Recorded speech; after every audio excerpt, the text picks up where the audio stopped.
Today, natural disasters are like dominoes. They can destroy lives, communities, and your money. Preparedness is now the name of the game. 4 ways to prepare financially for a disaster we're going to cover in this video. But I'm going to set some context first. Imagine you're FEMA. August 8th through 11th, 2023, the Maui fires hit Hawaii. And then just 8 days later, Hurricane Hillary off Mexico and California flooded part of the western U.S. Death Valley National Park was flooded and closed. Now imagine you're not FEMA. You're you. What natural or person-made disasters might hit you, your family, your community, your place of business, perhaps even your spouse's place of business, where you own property, extended family, and their properties? We're going to share 4 ways to prepare financially for a disaster.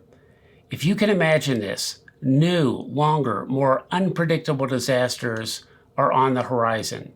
Now, mitigation, which we'll talk about, is like disaster prevention and preparedness combined with adaptability to these new threats. This has got to be the new disaster mindset. As a CFP professional, I think this is an excellent use of your time to be prepared to help you, your family, and your neighbors financially in a disaster. Now, for over 20 years, I worked in disaster education, pioneering personal financial readiness, prevention and recovery for the American Red Cross, the Japanese Red Cross, and FEMA, and with the National Endowment for Financial Education, plus our friends at the AICPA Foundation. And we produced many websites and several iterations of books and posters that you see around here. Plus, I've done graduate training in Homeland Security. Just don't take it from me about adaptability. Recently, I was with FEMA Administrator Deanne Criswell, the top administrator appointed by the President and confirmed by the Senate, helping lead FEMA to build adaptability, anticipating and acting on future threats, and leaning into what she says is the increased tempo of wicked problems. FEMA is building capacity, developing nature-based solutions, promoting smart urban rural planning, along with preparation, response, and recovery, working to mitigate risk to build resiliency. Now, what does this have to do with money and your personal finances? Well, everything. It's about building capacity to avoid or lessen the effects of a disaster or storm or other threats against people, property, and your money. Now, you're watching What's Next with Money, a program with smart insights to guide your financial decisions. We're sharing 4 ways to prepare financially for a disaster. And before we get to that, realize many disasters illustrate societal inequities, from flooding in low-lying, poor sections of New Orleans to lower-level apartment flooding in New York City. People died in both places. You can see our videos on closing wealth gaps for more information, and we'll have links. Now, sometimes the disaster comes from a source we would never expect. During and after heavy rains in Houston, that city had to release water from a reservoir onto and into homes with no flood insurance, a deliberate release to potentially preserve a dam from rupturing. And a new pattern that FEMA sees are wind events, hurricanes, turning into long-lasting rain and flooding events. Yep, we are facing more disasters at a faster tempo in new areas with new features and risks, all with growing intensity, duration, and rapidity. That is the changing big picture. But what about me and my family, you ask? So what are targeted preparedness strategies for your money and property? And we're talking about ways to prepare financially for a disaster. Well, here are a few. Building codes are your friend, especially if they've been updated. And yes, they can add extra costs, but they do add extra protection. There's green architecture, solutions that use nature and doesn't fight it. Here you see some illustrations in my backyard area that can get flooded from a flash flood. But the city and a regional flood management district helps us through building water retention areas that intentionally flood like parks. And in the city I live in Colorado, I was parks chair for several years. And these parks are designed just a few hundred feet from my house to intentionally flood. This park fills with water and then slowly drains into a creek behind my home. Now, speaking of floods, here's a large dam that was designed to save Denver downstream from a flood. And a similar dam had to be built in 1965 like this, where a flood took 56 lives and in the 60s, $500 million in damage. And folks, this is the definition of mitigation. And then we have things mitigation like hail-resistant, fire-resistant roofs. This is stone-coated steel developed in New Zealand and Australia around the time of World War II, and it still can be used today. Hail-resistant, fire-resistant. In fact, this is all over my roof. It's interlocking stone-coated steel. This is the back of it. It doesn't rust. And fire departments would actually stand on my roof with their hoses and fight other fires because they know my roof will, not only is fireproof, it won't collapse. It'll support their weight and the weight of some of their equipment. Now, I added these to my house, and I took inspiration from this very old picture, and it is of a single standing stuccoed and non-flammable roof, I think a tile roof, and nearly all the other homes in this California neighborhood burnt down because they did not have mitigation. And when I saw this, working on these disaster projects, I took excitement and I wanted to find out more. I stuccoed my home and put on that stone-coated steel roof. So what's the situation in your area? Can you ID risk and understand your community and neighborhood, but also your region? What perils might you face? This is about assessing risk and modeling adaptability. And FEMA and the Red Cross want to connect people with tools and awareness. And I'm going to do just that since I had a hand with the National Endowment for Financial Education when I worked there in creating some of these tools. So let me first list a few of those risks to kind of prompt your appetite and awareness to people, property, and money. We have wind events, hurricanes, tornadoes, often now with sustained heavy rains, hail and lightning, the recent building collapse at Surfside in Florida. We also have fires that can come from a neighbor's home or an urban wildlife interface with high winds that can really rush a fire, perhaps into a suburb or the cities.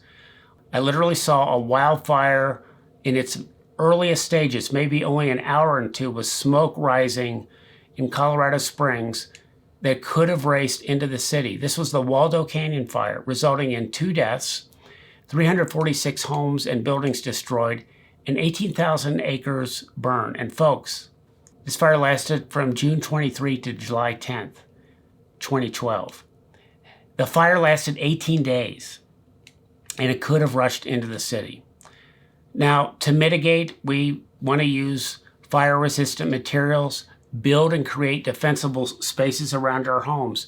And those Colorado Springs neighborhoods did just that. And the ones that already had some of that defensible space, their homes were spared or perhaps suffered less damage. Then we have special coverages for things like earthquake. You can buy insurance coverage for this in most places, but it comes with high deductibles and copays, and it is separate insurance. There are tsunamis, flood insurance, and we need flood insurance that's separately available through the National Flood Insurance Program for the federal government, sold through local insurance companies. Then there's something kind of emerging, landslides. And this is a recent Wall Street Journal picture of landslides that happened in California. And this is non-recoverable. Insurance policies do not cover damage from landslides. And these people, if they have their houses not paid off, still owe the mortgage company. they may have their own personal property trapped and it's unsafe to pull them out. And so this is a possible growing threat with heavy rains and shifting soils. And then, of course, volcanoes. Recently, I was in Hawaii and then took a separate winter trip to Iceland. Yes, I did. And saw some of those active. In fact, the one in Iceland was shutting down several, had to force an evacuation of a city and several attractions. And then there's something called mine subsidence. Yep, that's a real thing. And we have the standard disasters and perils of extreme cold, winter storms, extreme heat, and the heat is growing. And then we all shared something profound, a 100-year pandemic that just happened recently.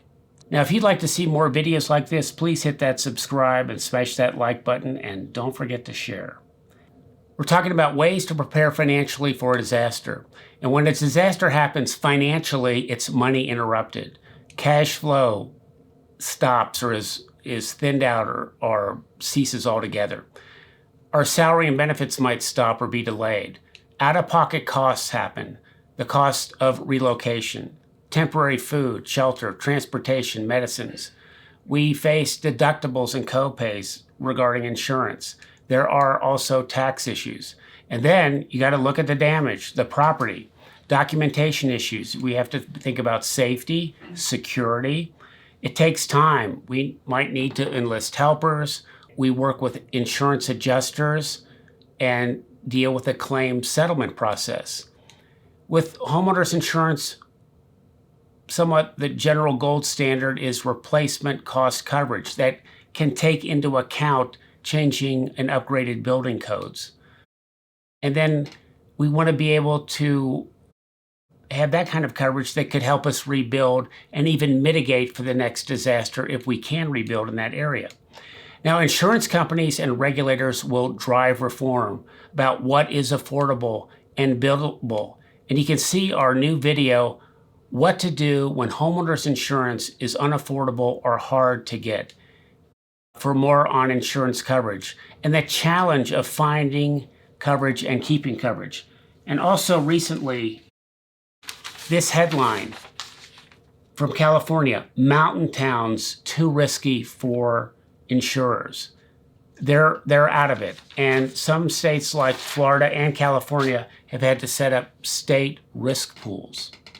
So here are the 4 ways to prepare financially for a disaster. Number 1, buy the right kind of insurance. What are the threats, dangers your home, apartment, and your workplace face? Homeowners insurance. We want to find, if we can, replacement cost coverage. Condo, townhome insurance is somewhat of a separate category, but you look for that replacement of what it can replace. Renter's insurance, very important. What about a home office rider? I mentioned the state insurance pools in coastal properties, mountain areas, urban wildlife interface, and fire-prone areas. Federal flood insurance. This is separate coverage. Are you vulnerable? FEMA has maps available to see if you qualify. And just a few hundred feet from where I'm creating this video, there is a FEMA floodplain that's mapped. And I have to take into account of that as I do my own insurance coverage and mitigate my home. Earthquake insurance, also separate. Then there are special riders that you might add on. One is for sewer backup. I've actually added that to my home insurance. Building codes, often covered in kind of gold standard insurance, but you want to make sure you're keeping up with those. And then you may want special riders for certain possessions or collectibles. And mortgages mandate that you have homeowners insurance, including flood insurance in those floodplain areas. But you might say, hey, Brent, what if my house is paid off? Well, you want to keep that coverage. And seniors, hey, please keep your coverage, including the flood insurance. For insurance settlement, you might be able to take a tax deduction for a casualty loss, maybe something that's not covered by insurance. And you could tap into a federally declared disaster area where FEMA and the Small Business Administration, the SBA, can provide federal loans or grants. Now we're talking about 4 ways to prepare financially for a disaster. Here is number 2. Conduct a household inventory. And renters, this applies to you as well. Document with your phone or a GoPro. Put it up in the cloud. Maybe store a disk in a safety deposit box away from the disaster area. And we're talking about at a financial institution. Shoot room by room and narrate it. Get the kids involved. Shoot the house, the outbuildings, boats, cars, your landscaping and trees before and after. I've actually been compensated for tree damage from high winds and hail. And any remodeling that you've done. Here comes number 3 of our 4 ways to prepare financially for a disaster. Use a go box or evacuation box, maybe like this CERT bag that I'll talk about in a minute. Think about alternate escape routes, a safe meeting place, a family communications plan for you and your kids, a secret password for child security that only they know, and that if somebody that's a trusted adult and they get the secret password, they know the child can kind of work with that person. Help the kids know about the disasters and the threats faced in your home, neighborhood, and for their school and your workplace. Help them be prepped about natural and person-made disasters and various forms of commercial risk. So in your Go box, you might consider the need to have some flash drives, maybe recover some photos, CDs, certain documents, maybe even physical copies of financial, personal, or medical information. A really good one to have printed, because you may run out of power for your phone or the internet is down, is a set of names, email, even phone numbers of key contacts you might need, that you and your family need. Have cash. The ATMs could be down, so cash is part of that Go box or evacuation box. Have your phone, backup power, charging accessories, a radio, flashlights. Think about securities. Make sure you have all your keys, your garage openers, take those with you. Medicines and prescriptions, some of that can be in digital form. And first aid, water, food, depending on your area. Want to make sure you have your IDs, safe deposit keys, copies of credit card, front and back, and maybe tax returns. Again, that can be stored up in the cloud. It could be backed up. Now, emergency contacts, very important for financial institutions, advisors, faith-based professionals, medical personnel, extended family, contractors, service professionals. Again, have your laptop. Maybe that could be up in the cloud. Now, if you have certain heirlooms, do you think, okay, I'm concerned about fire or flood? Some of those you may physically want to store outside the vulnerable area, maybe with another family member that lives somewhere else, if it's a family-focused heirloom, or maybe in a safe deposit box, in an elevation in an area not facing the same threat you are. And here's number 4, mitigation. You know, we talked about our stone-coated steel, roofing materials, siding, creating defensible spaces, but it gets down to even more basics. Your smoke detectors. There are 2 basic kinds. There's ionization that detects flame, photoelectric that detects smoke and smoldering. And there's a combination of those 2, commonly called a dual detector. And then often separated, or maybe in combined with one of those, are carbon monoxide detectors. All detectors of either kind really should be replaced every 10 years. And I've had CO detectors actually explode with sound after 10 years, and it basically says, replace me.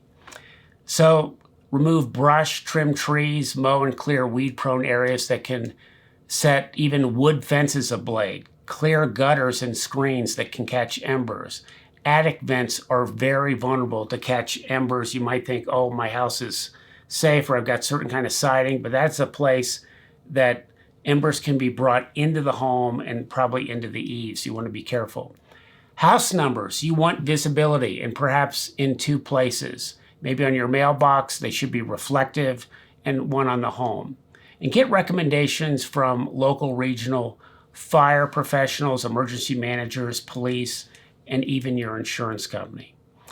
If you think you're in a vulnerable area for earthquakes, you could add a seismic sensor that can actually shut off natural gas lines if there's a lot of shaking. You want to think about wherever you live, what kind of access do I have, and what kind of fire protection district do I have access to water, the fire protection, and what is the financial health of that municipality or special district?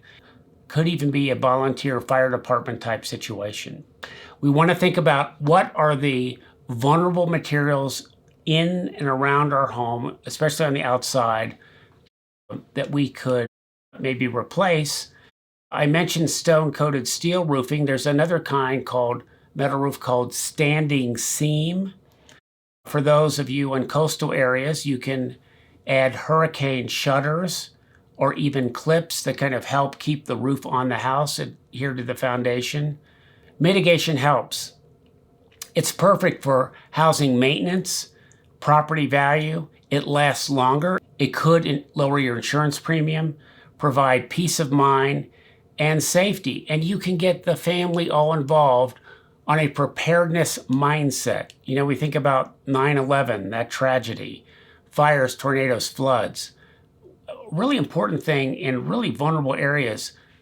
How about gathering and pre-siting in your home or in your garage preparation materials for your business or your home if you have to evacuate or bug out? For the threats you face in advance, you could be ready to evacuate with confidence. And what am I talking about? Here are a couple examples. You could do active or conditional or standby home mitigation, sandbags around door areas, patio doors, flooding even around garage doors. You could have plywood pre-drilled to cover windows, doors for your place of business and or your home. If you don't have hurricane shutters, for example. You already bought bottled water. It's in place long before the lines at the hardware, big box, or grocery stores. Hopefully you've gassed up and charged up your vehicles early. And emergency savings, the money, the cash, is mitigation as well. Have cash for your evacuation box and also keep room on your credit cards. Don't run those cards up near the credit limit. You might even have a certain card with a very low balance or hopefully zero balance with a decent limit for emergencies just in case you need that. Now, I want to also mention another video. We'll have a link we have called Act Quickly to Recover Financially from a Natural Disaster and what to do when homeowners insurance is unavailable or unaffordable. Now, if you really want to get involved in the community and help others and help yourself at the same time, you could get involved in CERT, Community Emergency Response Team. And this is often laid out at the state, county, and city level. It's a program of the Department of Homeland Security and FEMA. And CERT came into being under the Bush administration, Bush number 2, after 9/11. And it's a role for everyone to play, and we'll have a link. And you're going to know, being involved in CERT, who to call, the status of preparedness and mitigation, where to get help and free advice. You have a network you can work with and know what to do.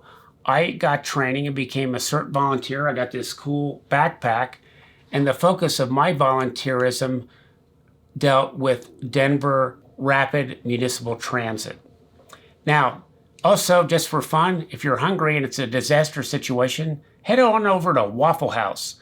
Yes, Waffle House can run their things with no electricity. They can do it on gas power.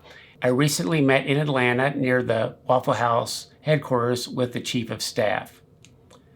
Waffle House is often an early indicator of what's happening in the disaster area and how people are responding. Now, we want to think about motives and messaging because they can help get you into a mindset of preparedness and be more disaster resilient and adaptable. Here are a few quick examples as we wrap up. Are you a planner? Do you like family events like quinceanera, graduations, and birthdays? Being a planner can give you the motive to prepare. You want to protect the legacy of your family and heritage. Think about the memories, some of those heirlooms, your home and land and special items, how to protect them and pass them on to the next generation. And if you want to help in your community, you can get plugged in with CERT, faith-based groups like the Salvation Army, American Red Cross, and kind of an umbrella group called VOAD, Voluntary Organizations Assisting or Aiding in Disaster. Now you can save money and mitigate to be safe so you can help others, including other family members, especially seniors and folks with special needs. So assess needs and make a plan.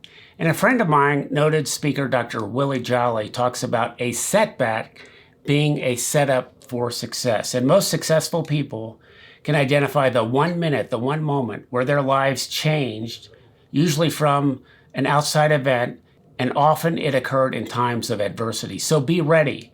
Protect your family finances from natural disaster.